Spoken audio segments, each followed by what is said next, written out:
ज़कात अदा करना किस हद तक ज़रूरी है।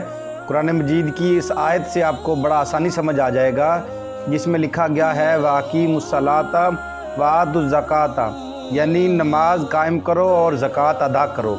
जिस कदर नमाज की अहमियत है, ज़कात की भी उसी कदर अहमियत है। तो नाज़रीन, ज़कात और नमाज में यही फ़र्क है। नमाज गरीब और अमीर सभी पढ़ते हैं और सभी पर फ़र्ज़ है, लेकिन ज़कात साहब माल पर फ़र्ज़ है, जिसके पास माल है। अब एक आदमी के पास 1 लाख रुपए है तो उस पर उसको 2500 ज़कात अदा करनी होगी, और अगर 100 रुपये है तो उस पर उसको 2.5 रुपये ज़कात अदा करनी होगी। इसी तरह अगर 2 लाख होंगे तो 2.5 रुपये के हिसाब से 5000 रुपये बनते हैं।